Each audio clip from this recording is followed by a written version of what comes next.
সমাজে সরকারি এবং বেসরকারি চাকরির ব্যবধান যদি শেষ করে দেওয়া হয়, তাহলে লোকদের কাছে সরকারি চাকরির আলাদা কোনো আকর্ষণ থাকবে না। যেই সমাজ তার নাগরিকদের যোগ্যতার স্বীকৃতি দিতে পারে না, এটি একটি সফল নয়, এটি একটি অসফল বা ব্যর্থ সমাজ।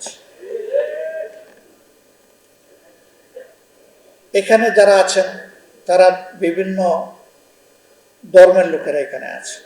I believe, personally believe and conceive.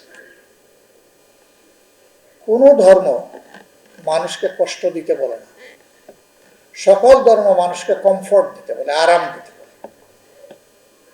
যেটা মানুষকে হিংসা শেখায়, কষ্ট দিতে শেখায়, এটা কোনো ধর্ম নয়, এটা ধর্মের নামে একটা জঞ্জাল।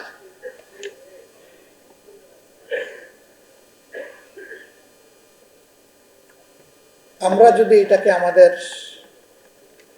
ডিভাইন ডিউটি মনে করি, যে আল্লাহর পক্ষ থেকে দেওয়া ডিউটি, তাহলে আমাদের প্রত্যেকটা চিন্তা, কথা এবং কাজ এই ক্ষেত্রে হবে আল্লাহ তাআলার প্রতি আমাদের নিবেদিত ইবাদত। কিন্তু আপনার সেই নিয়ত নাই, আপনি সেবা দিয়ে গেলেন, আপনি ওই বেনিফিট পাবেন না। আপনি নিয়ত করেছেন ওয়াশিংটন যাবেন, আপনাকে ওয়াশিংটনের বাহনেই চড়তে হবে। হিরন আরো মিনারেল ওয়াটার মাত্র 50 পয়সায় প্রতি লিটার। আপনি যদি জাপানের বাহনে চড়ে বসেন, তাহলে আপনি পশ্চিম দিকে না গিয়ে সোজা পূর্ব দিকে চলে যাবেন। এই জন্য এখানে উপস্থিত যে ধর্মেরই হন না কেন, আমি বলবো এটাকে আপনার ধর্মীয় কর্তব্য হিসাবে গ্রহণ করুন। আপনি ইন্সপায়ার্ড হবেন স্পিরিচুয়ালি, আপনার কাজের গতি বেড়ে যাবে, অনেক লোক হবে বেশি বেনিফিটেড, এবং আপনার প্রত্যেকটা কাজ হবে আন্তরিক। আপনারা সরকারের পক্ষ থেকে কেউ বেতন পান, কেউ পান না।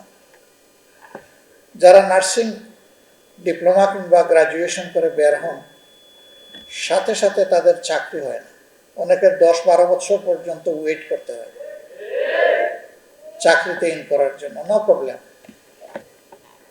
সমাজে সরকারি এবং বেসরকারি চাকরির ব্যবধান যদি শেষ করে দেওয়া হয়, তাহলে লোকদের কাছে সরকারি চাকরির আলাদা কোনো আকর্ষণ থাকবে না।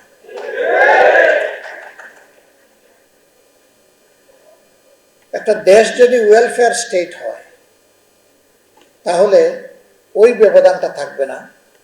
তখন এখানে এই জায়গায় ন্যায্যতা এবং ইকুইটি এস্টাবলিশ হয়ে যাবে।